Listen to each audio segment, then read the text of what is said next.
Ela foi chamada de seca por dentro, incapaz de dar um filho. Passou anos acreditando que o problema era dela. Tratamentos, exames, humilhações e noites em claro. Tudo em vão. Até que, em uma festa, um segredo devastador foi revelado. E naquele instante, sua vida nunca mais foi a mesma. Prepare-se para uma história realista, cinematográfica e intensa, onde a dor se transforma em força e a coragem para recomeçar mostra que ninguém deve aceitar menos do que merece. Se você acredita em superação e no poder de recomeçar, este vídeo é para você. Assista até o fim e descubra como uma mulher encontrou a liberdade e reconstruiu a vida após anos de manipulação. Lara aprendeu cedo a respirar fundo para não desmoronar. Nas manhãs de segunda-feira, quando o apartamento amanhecia com o cheiro de café e o ruído do noticiário ao fundo, Bruno cruzava o corredor como se flutuasse acima da vida real. Terno impecável, relógio caro, sorriso treinado para auditórios e reuniões. O mesmo homem que, atrás da porta fechada, disparava frases que cortavam como lâminas. "Você é vazia por dentro", soltara na noite anterior, com a calma de quem comenta a previsão do tempo. Lara guardou a resposta no estômago, onde a acidez das palavras dele sempre encontrava lugar. 8 anos de tentativas, exames, dietas, protocolos e intermináveis conselhos não solicitados. 8 anos em que cada mês terminava do mesmo jeito. Um silêncio pesado, dela embalada em culpa, dele erguido em superioridade. No espelho do banheiro, Lara ajeitou o cabelo e percebeu uma coisa que vinha tentando não ver. O brilho cansado nos olhos não era apenas indisposição. Era o tipo de cansaço que muda a postura de alguém, que empurra os ombros para baixo e faz a pessoa andar como quem carrega um móvel sozinha. A festa começou antes do pôr do sol, em uma casa com piscina de borda infinita e plantas tropicais que pareciam cenográficas. Colegas de Bruno circulavam com taças, risos altos e conversas sobre campanhas, metas e viagens rápidas nos fins de semana. Lara, discreta, seguiu pelo corredor lateral até o jardim, onde o som da música chegava filtrado. O ar tinha cheiro de hortelã e carvão aceso. Foi ali, numa sombra de jabuticabeira, que a frase que reescreveria sua vida atravessou a noite. Bruno falava com Caio, o único rosto naquele círculo que de vez em quando se lembrava de perguntar: "E você, está bem?" A voz de Bruno veio primeiro como ruído, depois como sentença nítida. "Adotar não faz sentido. Resolvi isso lá no começo. Fiz vasectomia, Caio. Não ia deixar um pivete bagunçar minha trajetória. Deixa a Lara ocupada com essa história. Pelo menos tem assunto." Caio tropeçou na própria respiração. "Você nunca contou?" Bruno riu, riso de copo recém-preenchido. "Pra quê?" O corpo de Lara reagiu antes da mente. As pernas perderam força, a mão buscou apoio no tronco da árvore. E por um segundo, tudo foi som de filtro de piscina. Metal batendo em prato, gelo girando em copo. 8 anos. FIVs planejadas e canceladas. Ultrassons que ela conhecia de cor. As manhãs de coleta de sangue, as injeções na barriga, os olhares de pena, a autoestima triturada sob o salto de "o problema é você". 8 anos construídos sobre um segredo que não era dela. Voltou para a sala com passos treinados, cumprimentou 2 pessoas, sorriu com a educação que sempre a salvava. E quando Bruno lhe estendeu a mão para a foto, ela segurou, posou e percebeu que havia encontrado em si um silêncio novo, não o que apanha, mas o que observa e planeja. Na volta, o carro cortou a cidade como um bisturi. Bruno discorria sobre um contrato, uma meta batida, qualquer coisa. Lara mirava as luzes no vidro e repetia mentalmente, palavra por palavra, o que ouvira. Ao entrar em casa, ela recolheu a maquiagem, dobrou o vestido sobre a cadeira e sentou no escuro da sala, onde a paisagem de prédios virava constelação. A vontade primeira era gritar, quebrar taças, despejar anos de humilhação em 1 minuto. Mas uma ideia mais afiada desceu como lâmina. Ele precisaria dizer a verdade com a própria boca. Ela não dormiria. Apenas esperaria amanhecer com a calma de quem muda de pele. No dia seguinte, Lara enviou uma mensagem. Helena, você está em casa? A amiga abriu a porta com uma barriga de 6 meses e um sorriso de quem sabe acolher. O abraço foi longo. Não houve perguntas no começo, só água gelada, uma toalha no pescoço e silêncio seguro. Lara então contou. Cada etapa, sem metáforas. Helena levou as mãos à boca, respirou fundo e voltou com uma pasta transparente. Eu vou te ajudar a se proteger, não a ferir. Mas se ele te fez de palco, a voz agora é sua. Lara não precisava que ninguém mentisse por ela. Precisava apenas de um espelho que não distorcesse sua dor. Voltou para casa ao entardecer, a cidade tingida de laranja e o coração preso numa decisão.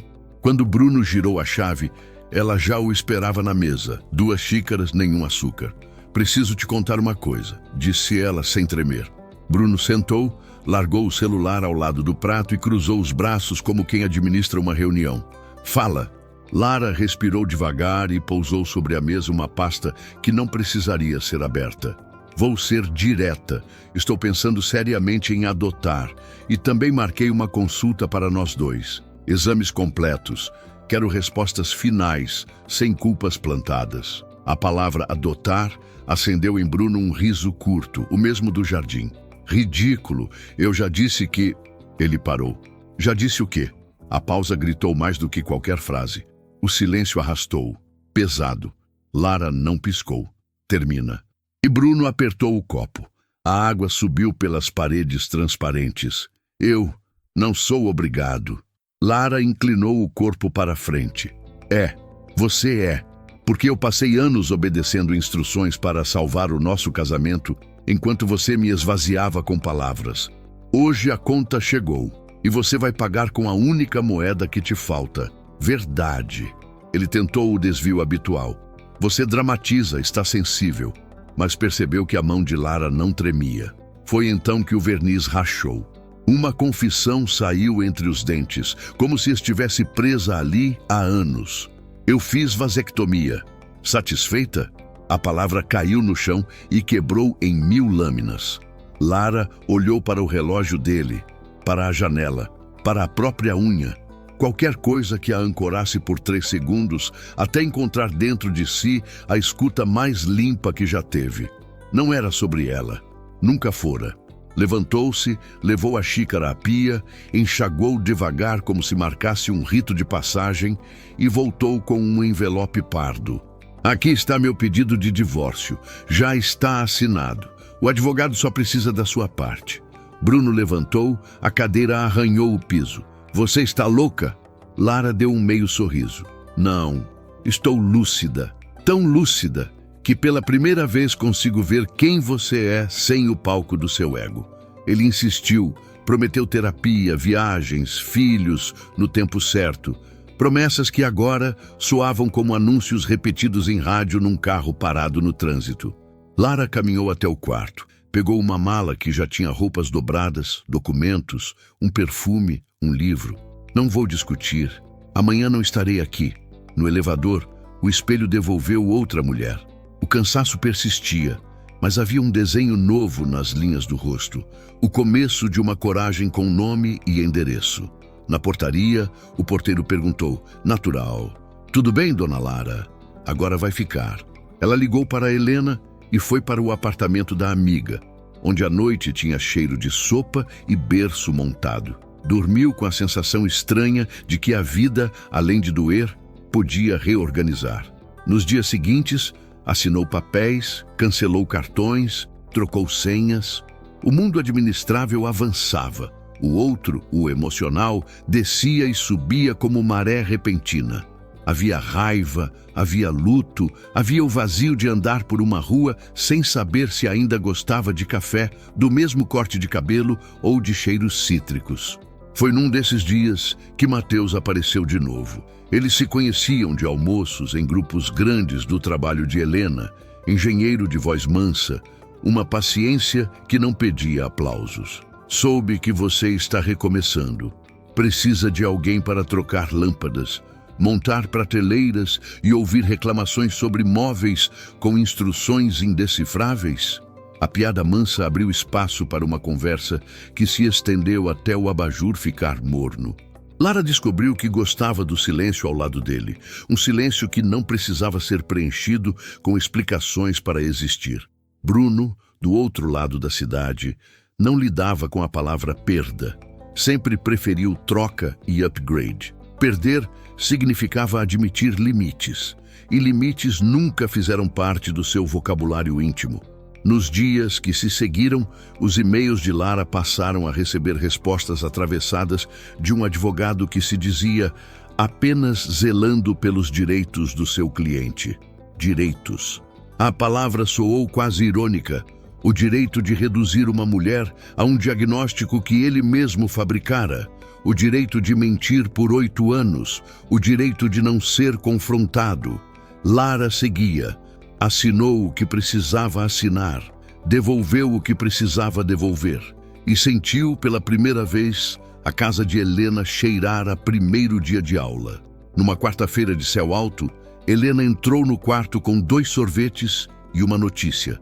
O advogado disse que a audiência para homologar tudo saiu mais rápido do que o normal. Semana que vem. Lara assentiu, respirou e percebeu que, apesar de tudo, o corpo queria festejar uma coisa pequena, nunca mais ouvir "você é vazia por dentro".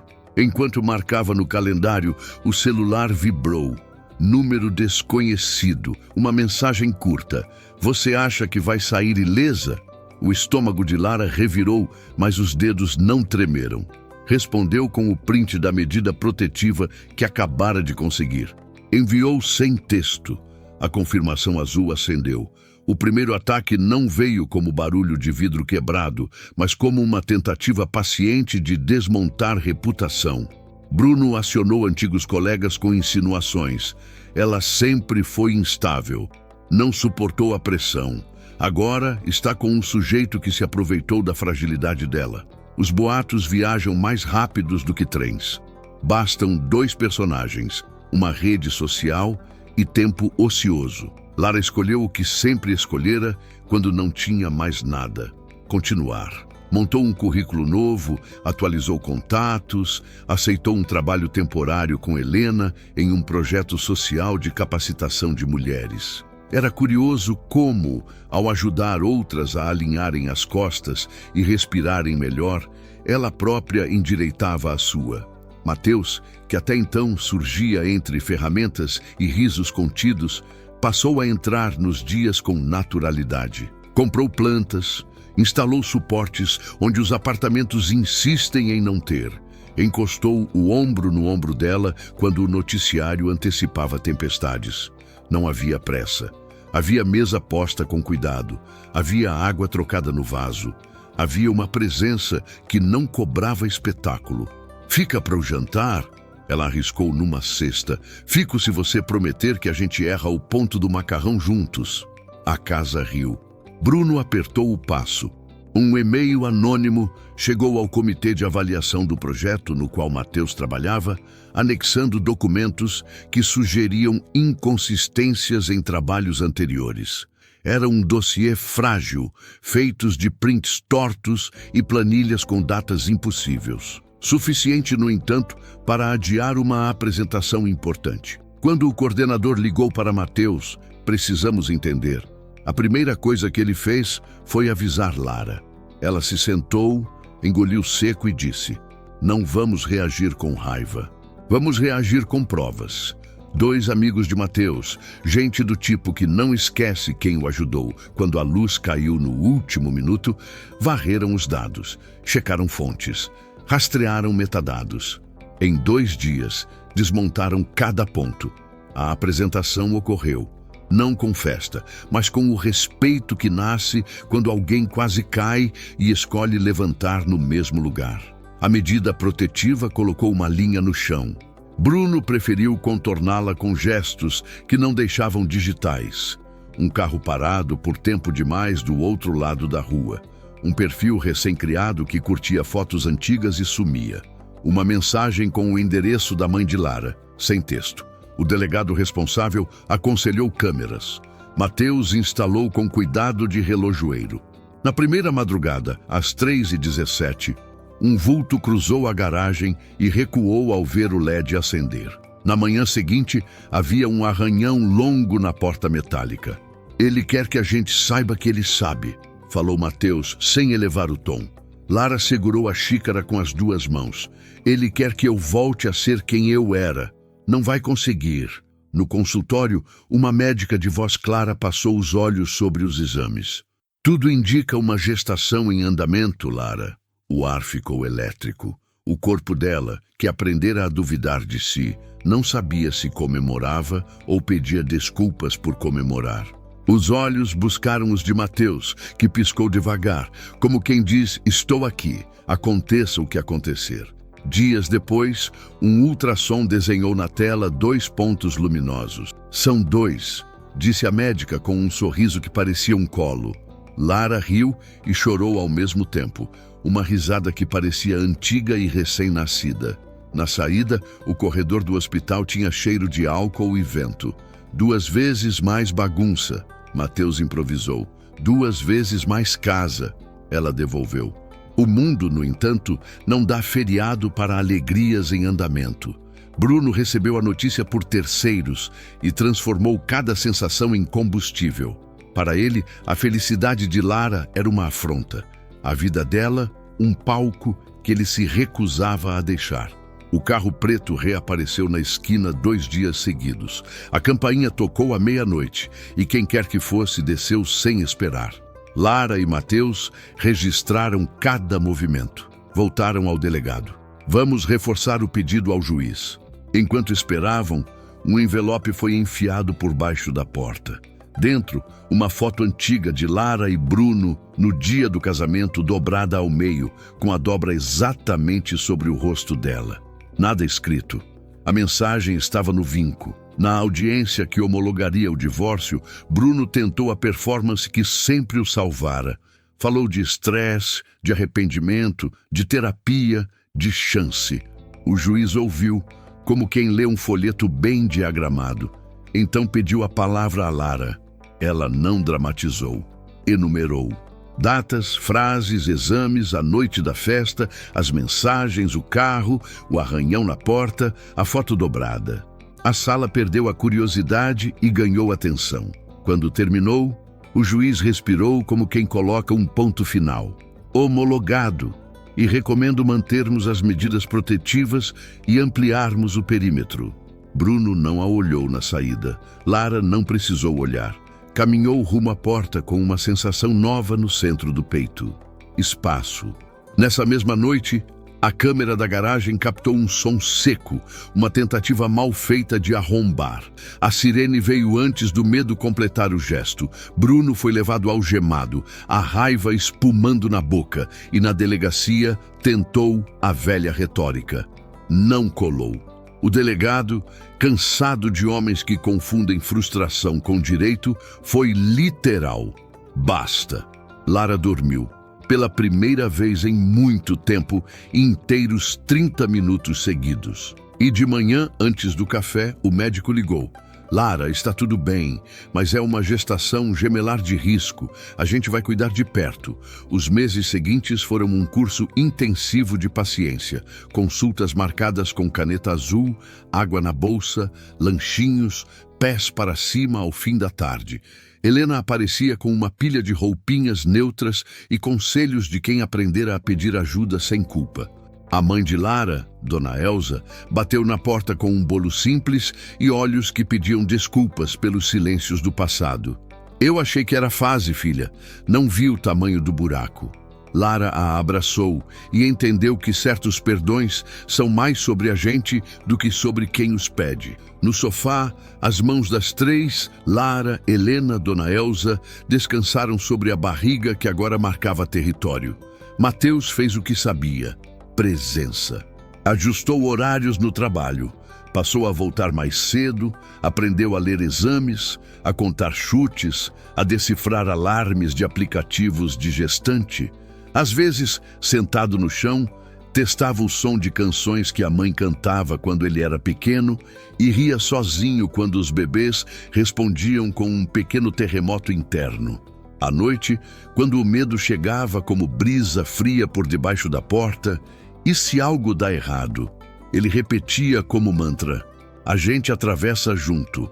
Bruno, em liberdade provisória por uma brecha processual que o mundo oferece aos insistentes, escolheu a tática do susto. Não se aproximava o suficiente para ser preso no ato. Não se afastava o suficiente para ser esquecido. Um dia, Lara achou um bilhete no limpador do carro. Você me deve. Em outro, uma conta de luz antiga, do apartamento que dividiram com o nome dela circulado em caneta vermelha. O delegado reforçou: não reage, registra. Mateus transformou a casa em mapa. Rotas de saída, contatos, códigos curtos para mensagens. Ok? Sinal. Não era pânico, era cuidado. E o cuidado, quando bem posto, dá coragem. Na 32ª semana, uma médica de plantão sugeriu reduzir ainda mais o ritmo. O colo do útero está trabalhando antes da hora. Vamos segurar. A notícia, que para muitos seria só um ajuste, em Lara, acendeu memórias de salas frias e promessas que nunca vinham. Ela respirou, olhou para o teto de placas brancas e decidiu obedecer ao corpo. Em casa, o mundo ficou menor e mais macio. Almofadas, livros, um jogo de xícaras novas que Mateus comprou como se porcelana pudesse ensinar o tempo a andar devagar. Os ataques virtuais perderam fôlego quando 3 denúncias consecutivas derrubaram perfis falsos. O carro preto sumiu por 2 semanas. O silêncio, porém, não trouxe alívio. Trouxe pressentimento. E ele se confirmou numa tarde de céu limpo, quando o interfone tocou 3 vezes no ritmo combinado, que ninguém além da família conhecia. Mateus congelou por 1 segundo, depois fez sinal para Lara ficar no quarto e foi até a porta com o celular, já discando para o 190. Ao espiar, não viu ninguém. Encontrou, preso com fita, um pendrive barato. Não abre, disse Lara da porta, como se pudesse ouvir os pensamentos dele. Entregaram o objeto à polícia. O laudo viria dias depois. O dispositivo continha um malware amador, destinado a vasculhar arquivos e senhas.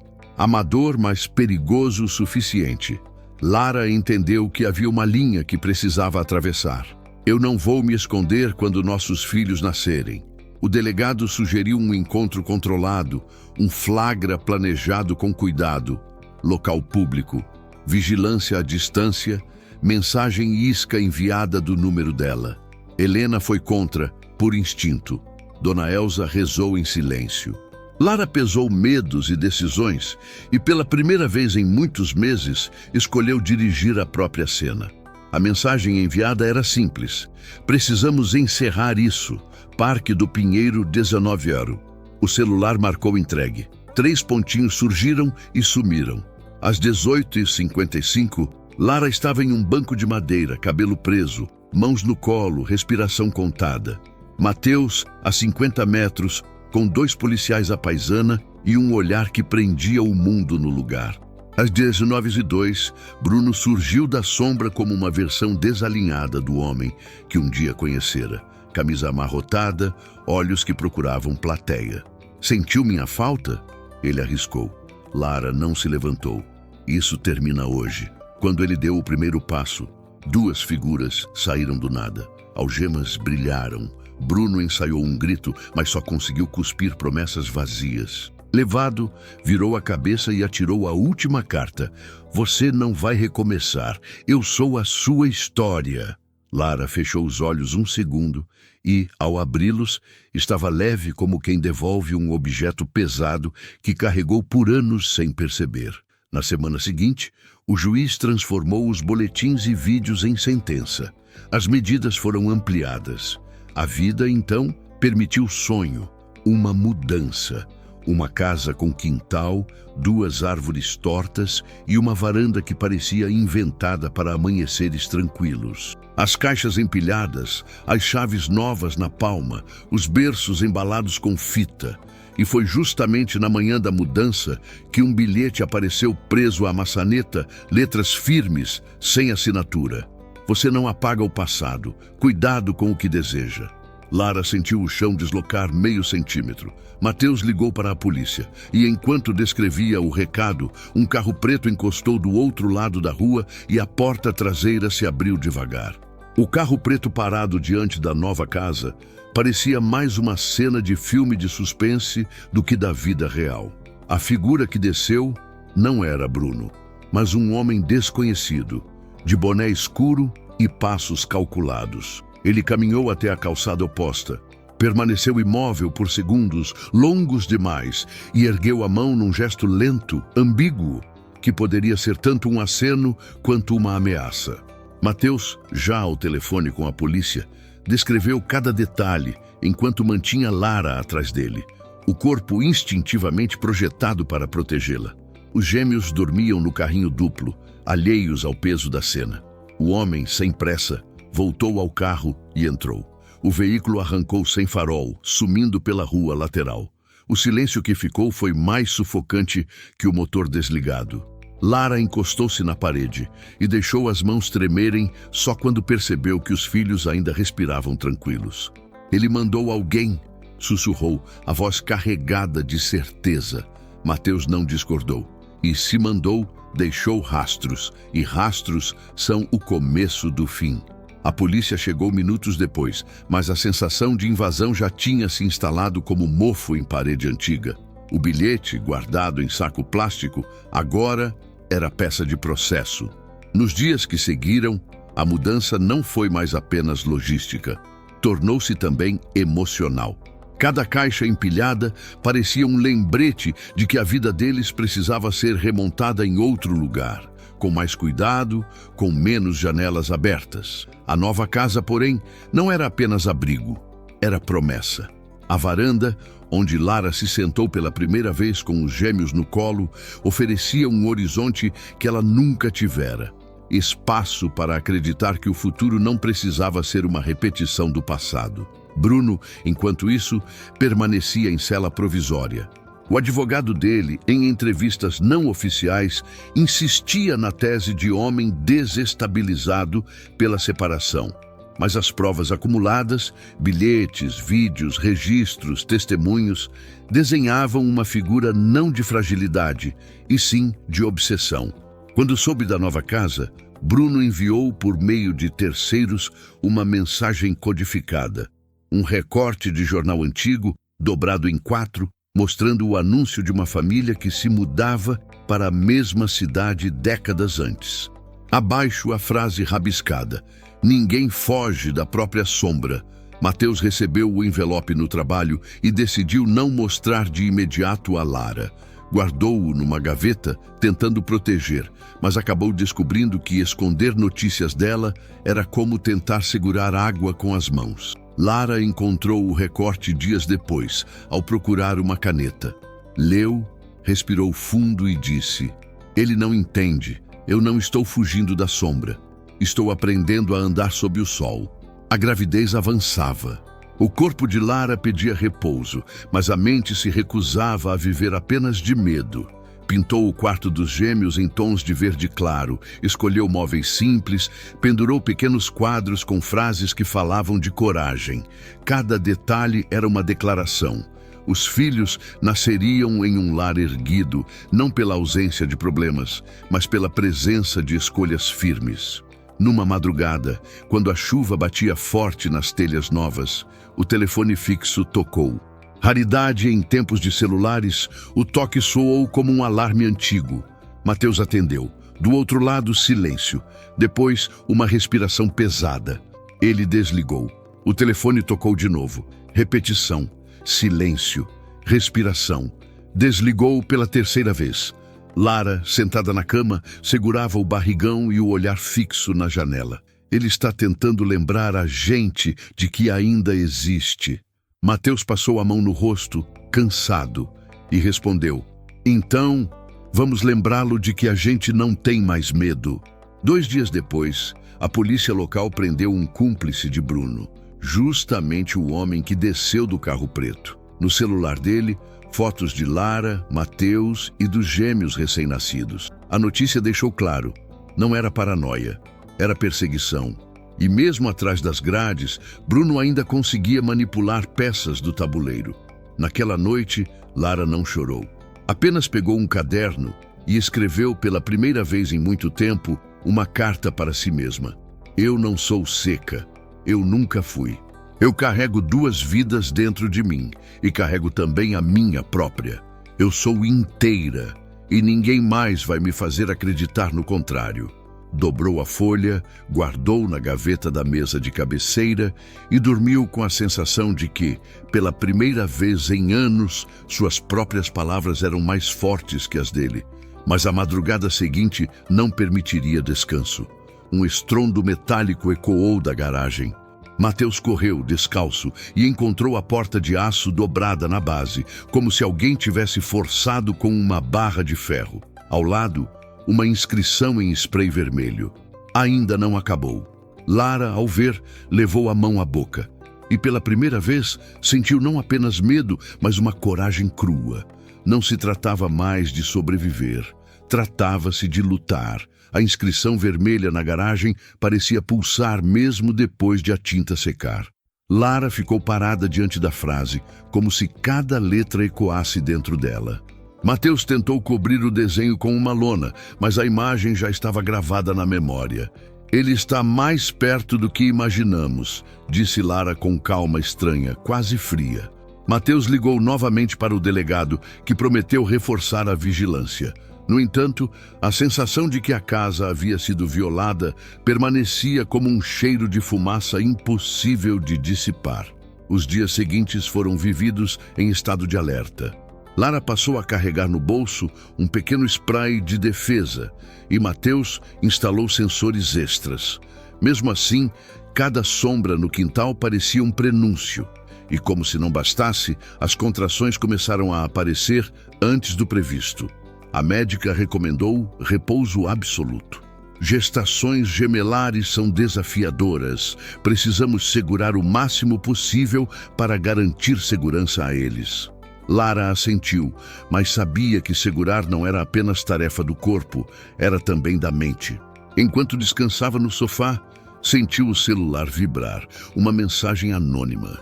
3 palavras. Eu vejo vocês. O número era descartável, impossível de rastrear. Lara mostrou a Mateus, que respirou fundo e guardou o aparelho em um saco plástico para entregar à polícia. Ele não vai parar sozinho, mas cada passo dele é uma prova a mais. Apesar da tensão, havia também lampejos de vida real que insistiam em florescer. Numa tarde ensolarada, Helena levou seu bebê para visitar Lara. As 2 amigas ficaram no quarto recém-decorado, dobrando roupas e rindo de pequenas bobagens. Você vai descobrir que noites em claro também podem ser momentos de afeto. Às vezes o bebê chora e você acha que não vai dar conta, mas no minuto seguinte ele sorri e tudo muda. Lara sorriu, abraçando o conselho como quem recolhe uma pedra preciosa no meio do caos. Mas a tranquilidade foi curta. Naquela mesma noite, câmeras de segurança captaram um vulto rondando a entrada. O homem não tentou arrombar, não deixou bilhetes, apenas parou e encarou a lente por 30 segundos, imóvel, antes de desaparecer na escuridão. Quando a polícia analisou o vídeo, não houve dúvida. Era Bruno. A ousadia dele mostrava que o limite já não existia. O delegado decidiu agir com firmeza. Vamos solicitar prisão preventiva novamente. Esse padrão de comportamento é perseguição clara. Mateus concordou, mas sabia que processos levam tempo. E tempo era justamente o que eles não tinham. Na madrugada seguinte, Lara acordou com cólicas fortes. Mateus a levou às pressas ao hospital. Os médicos constataram que o trabalho de parto havia começado antes da hora. O medo tomou conta dela. Eles não estão prontos, sussurrou, lágrimas escorrendo. A equipe agiu rápido, aplicando medicação para tentar segurar os bebês por mais alguns dias. Enquanto Lara permanecia internada, Mateus dormia em cadeiras de metal com o celular na mão, sempre em estado de alerta. Uma noite, enquanto cochilava, recebeu um áudio de número desconhecido. Apertou o play e ouviu apenas a voz de Bruno, calma, quase suave.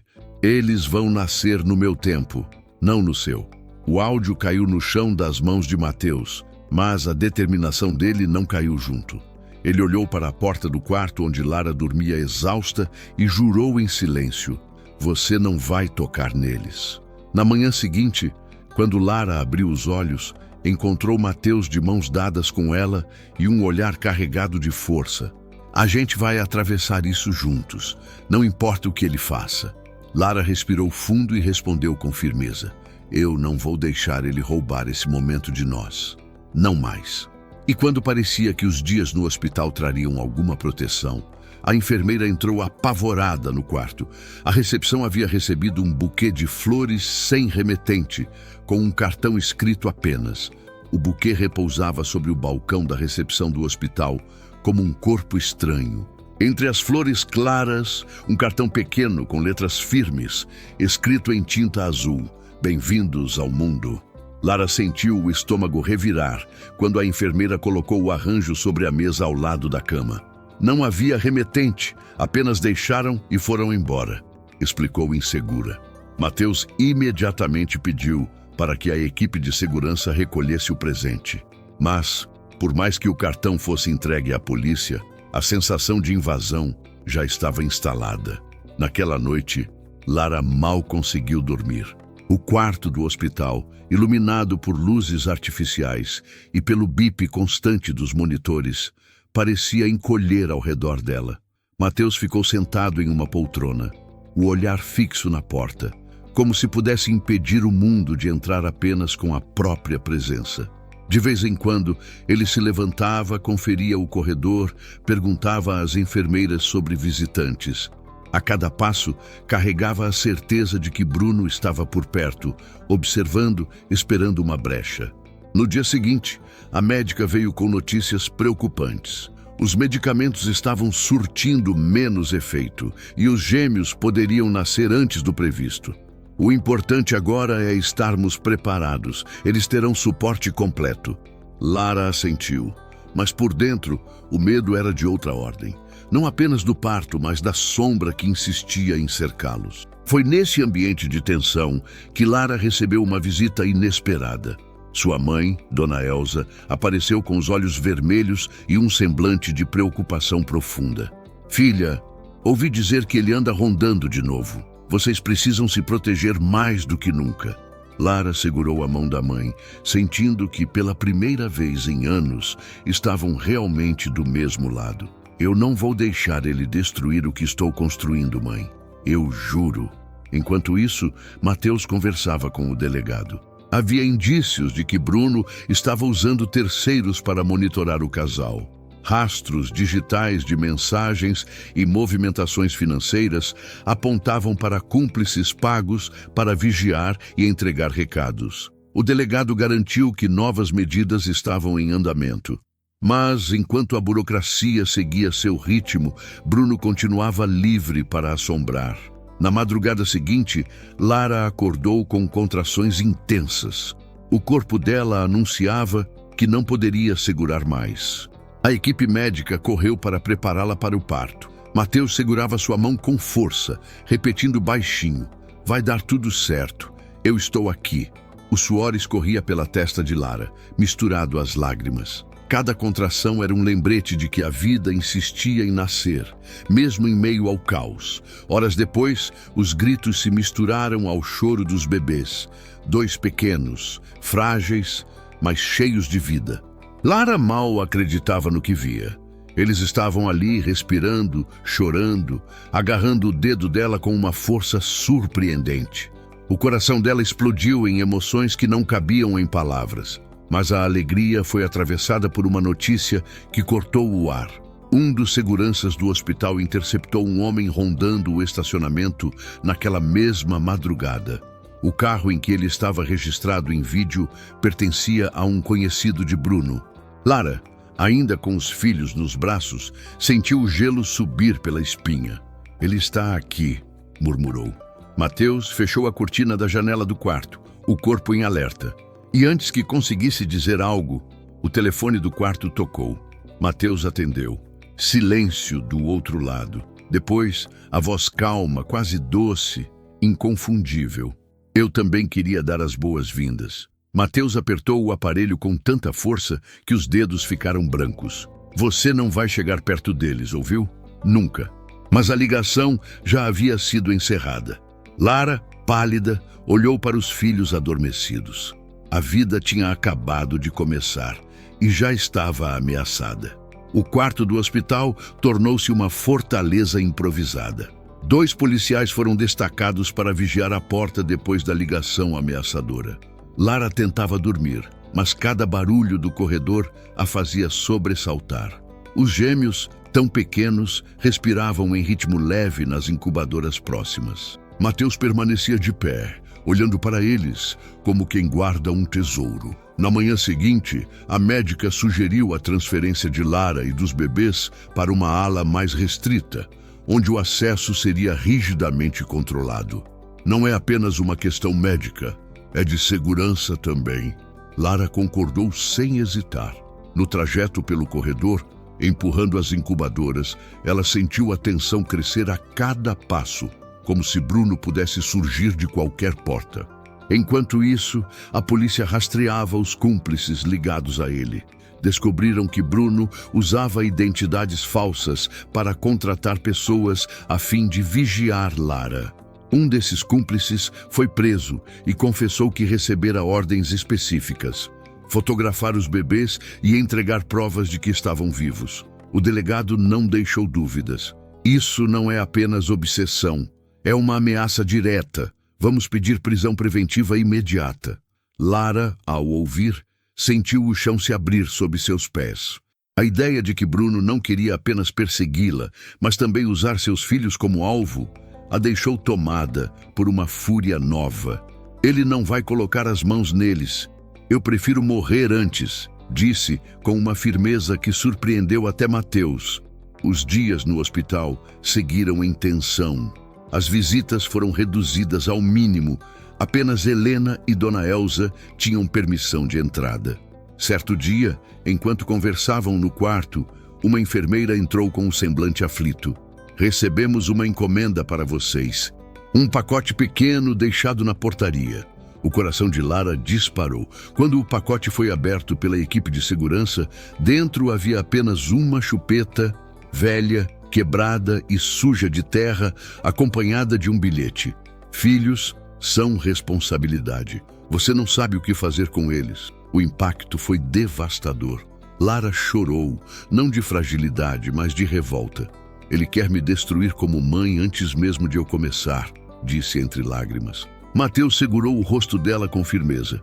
Você não vai deixar. Você é a mãe mais forte que eles poderiam ter, e eu vou proteger vocês com a minha vida, se for preciso.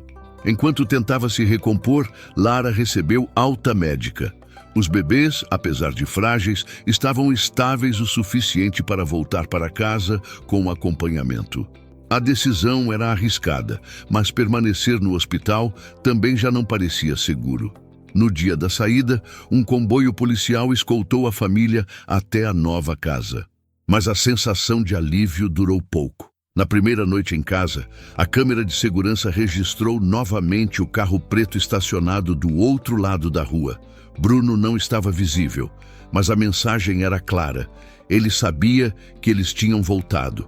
Mateus reforçou portas, instalou trancas adicionais, mas a paranoia crescia. Lara acordava várias vezes na madrugada, imaginando passos no corredor. Uma noite, levantou para checar os gêmeos e encontrou a janela da sala aberta, embora tivesse certeza de que a trancara. Sobre a mesa, um pedaço de papel dobrado, como se tivesse sido deixado de propósito. Ela o abriu com mãos trêmulas. Dentro, em caligrafia que reconheceria em qualquer lugar, lia-se: eles ainda podem ser meus. Lara caiu de joelhos, o coração disparado. Mateus correu, pegou o bilhete e ligou imediatamente para a polícia. O delegado chegou em minutos, avaliou a cena e disse em tom grave: Ele está se aproximando cada vez mais. Se cruzar a linha novamente, vamos pegá-lo. Mas vocês precisam estar preparados. Isso ainda vai escalar. Naquela noite, Lara se sentou no chão do quarto dos bebês, olhando para os filhos dormindo. O medo era imenso, mas uma certeza queimava dentro dela. Se Bruno queria guerra, ela não seria mais a mulher passiva que ele conheceu. Ela lutaria. E quando a madrugada seguinte trouxe o som de passos pesados no quintal, Lara soube que o confronto final estava prestes a acontecer. A madrugada estava mergulhada em silêncio quando os sensores da garagem dispararam um alerta agudo. Mateus levantou de um salto, o coração martelando. Lara já estava acordada, sentada no chão do quarto dos gêmeos, como se tivesse pressentido. Através das câmeras de segurança no celular, viram duas silhuetas atravessando o quintal. Uma delas inconfundível, Bruno. O outro, um cúmplice. Ambos se moviam com calma assustadora, como quem já havia estudado cada detalhe do terreno. Mateus pegou um pedaço de ferro que guardava ao lado da cama. "Não saia daqui por nada", ordenou, olhando para Lara.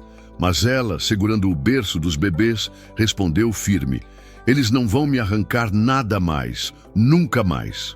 Os passos ecoaram mais perto. A madeira da varanda rangeu. O som da maçaneta sendo forçada se espalhou pela casa como um trovão contido.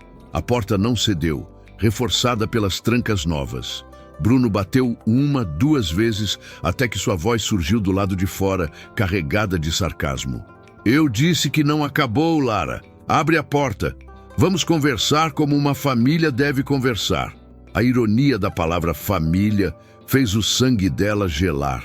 Mateus gritou de dentro: "A polícia está a caminho, Bruno!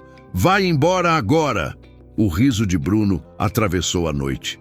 "A polícia não pode vigiar vocês para sempre, mas eu posso."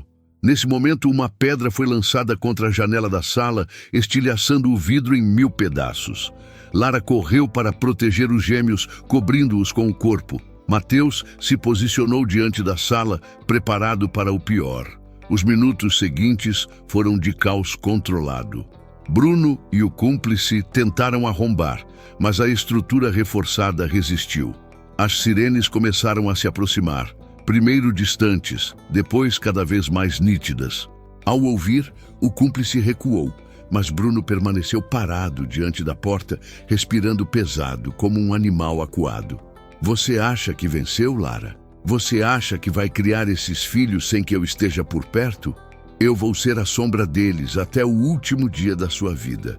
As palavras soaram como maldição. Lara, pela primeira vez, respondeu alto, sem tremer: "Você não é sombra, você é passado, e o passado fica trancado." Quando os policiais invadiram o quintal com armas em punho, Bruno tentou fugir pelos fundos. Mateus correu atrás, num impulso, e os dois caíram no gramado molhado pela chuva da noite anterior. A luta foi curta, mas brutal. Bruno urrava como fera, tentando alcançar a faca que tirara do bolso. Mateus segurou o braço dele com toda a força que tinha, até que os policiais chegaram e o dominaram, prendendo suas mãos atrás das costas. Ainda assim, mesmo algemado, Bruno não calou. Gritava frases desconexas, olhares de ódio fixos em Lara pela janela. "Isso não acabou! Eu vou voltar! Eles são meus também!" O som foi cortado apenas quando a viatura arrancou, levando-o sob gritos. No chão da sala, entre estilhaços de vidro e o frio que entrava pela janela quebrada, Lara abraçou Mateus. O choro veio como descarga elétrica, misturado com o riso nervoso de estar viva. Os gêmeos dormiam, milagrosamente ilesos, embalados por um mundo que parecia indiferente ao terror dos adultos. O delegado, ao chegar, foi direto. Desta vez, ele não sai tão cedo. Há provas demais, testemunhas demais, violência demais. Lara ouviu, mas não se permitiu relaxar. Sabia que a prisão era um alívio, mas não garantia paz. "Eu não quero só que ele seja preso", disse, olhando nos olhos do delegado. "Quero minha vida de volta." O policial assentiu sério. "E você vai ter." Mas, naquela madrugada, quando o barulho da viatura desapareceu e a casa mergulhou em silêncio outra vez, um detalhe ficou no chão da varanda. Um envelope amassado, caído durante a confusão. Dentro, uma foto tirada recentemente. Mostrava Lara, Mateus e os gêmeos através da janela da sala, provavelmente registrada na noite anterior. No verso, uma frase escrita à mão: "Vocês nunca estarão sozinhos." Lara deixou o envelope cair, o coração disparado. O recado não vinha só de Bruno. Alguém mais estava envolvido. O envelope com a foto ficou sobre a mesa, aberto, como uma ferida exposta. O verso, com a frase "Vocês nunca estarão sozinhos", pesava mais do que qualquer ameaça direta de Bruno. Se havia alguém além dele, a batalha ainda não tinha terminado. Lara respirou fundo, embalando um dos gêmeos nos braços. Ele não estava sozinho, nunca esteve, disse com a voz firme, mas os olhos marejados. Mateus passou a mão pelos cabelos, exausto, e respondeu: "Então vamos descobrir quem mais está por trás, e vamos acabar com isso de uma vez." Na manhã seguinte, a polícia retornou para recolher o envelope como prova. O delegado explicou: "Estamos investigando a rede de contatos de Bruno. Há indícios de que ele paga pessoas para vigiar vocês. Não é apenas obsessão pessoal, é uma estrutura de perseguição." Lara assentiu, mas no fundo já sabia. Desde a primeira vez que vira o carro preto, sentia que os olhos sobre ela eram mais de um par. Decidiram que não poderiam viver eternamente acuados. Mateus propôs uma mudança mais radical: trocar de cidade, começar de novo em um lugar onde Bruno não tivesse conexões. Lara hesitou. "E se ele nos encontrar de novo?" Mateus apertou a mão dela. "Então a diferença será que desta vez estaremos prontos. Não vamos mais ser vítimas." As semanas seguintes foram de preparativos. Enquanto aguardavam a transferência de Bruno para uma penitenciária de segurança máxima, Lara e Mateus organizaram a nova mudança. Helena ajudava a embalar roupas de bebê, Dona Elza cozinhava marmitas para as viagens. A casa parecia um campo de batalha prestes a ser abandonado, mas também carregava a esperança de um novo capítulo. Numa noite, já perto da mudança, o celular de Mateus vibrou com uma mensagem de número desconhecido. Uma única foto. O interior do quarto dos gêmeos, tirada de fora, através da janela. A legenda dizia: "Última chance." Mateus correu até o quarto. Lara já estava lá, segurando os filhos, pálida, mas sem lágrimas. "É agora," ela disse. "Ele vai tentar uma última vez." E tinha razão. Poucas horas depois, câmeras externas captaram movimentação no quintal. A polícia, já de prontidão, cercou a casa discretamente. Às 3 da manhã, Bruno reapareceu, mesmo depois de oficialmente estar sob custódia. A investigação revelaria mais tarde. Eles subornaram um agente para facilitar uma saída temporária. Mas naquela madrugada, o que importava era que ele estava ali. O olhar insano, o corpo magro, mas ainda tomado por fúria. Ele forçou a janela da cozinha, tentando entrar. Lara, que observava do quarto, sentiu o sangue gelar, mas manteve-se firme. Pegou o telefone e ligou diretamente para o delegado, que já aguardava do lado de fora. Em segundos, a casa foi invadida por luzes azuis e ordens gritadas. Bruno tentou correr, mas foi encurralado no quintal. Ao ser algemado, ainda teve forças para gritar: "Eles são meus também! Você nunca vai se livrar de mim!" Lara apareceu na porta com os gêmeos no colo e, pela primeira vez, encarou-o sem medo. "Você já não tem nada, Bruno. Nem a mim, nem eles." Acabou. A frase cortou o ar como sentença. Os policiais o levaram para a viatura e, dessa vez, não havia brecha. As provas de suborno, perseguição e ameaça eram suficientes para condená-lo a longos anos de prisão. Com o nascer do sol, Lara e Mateus se sentaram na varanda destruída, os filhos dormindo nos braços. O silêncio da manhã parecia um presente raro.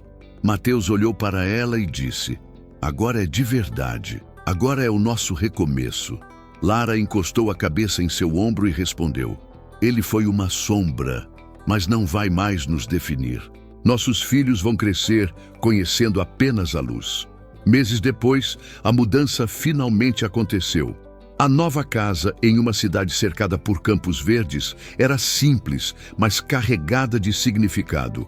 Lara montou o quarto dos gêmeos com cortinas claras e desenhos nas paredes, símbolos de vida e esperança. Helena visitava sempre. Dona Elsa ligava todos os dias. A rede que antes parecia frágil, agora se fortalecia em laços de amor e apoio. Certa tarde, enquanto os gêmeos brincavam no tapete da sala, Lara pegou o diário que começara a escrever nos dias mais sombrios. Registrou: passei anos acreditando que era vazia, seca, incapaz, mas a verdade é que sempre estive cheia de força, de coragem, de amor. Hoje não carrego mais a sombra de quem me feriu. Carrego apenas a certeza de que sou inteira e isso basta. Fechou o diário, olhou para os filhos e para Mateus e sorriu. O passado havia tentado roubá-la, mas ela venceu. A vida, apesar de tudo, havia se renovado. Gostou dessa história? Inscreva-se no canal para mais relatos emocionantes. Deixe seu like para apoiar nosso trabalho. Comente: você já enfrentou uma verdade que mudou sua vida para sempre? Ative o sininho para não perder os próximos vídeos.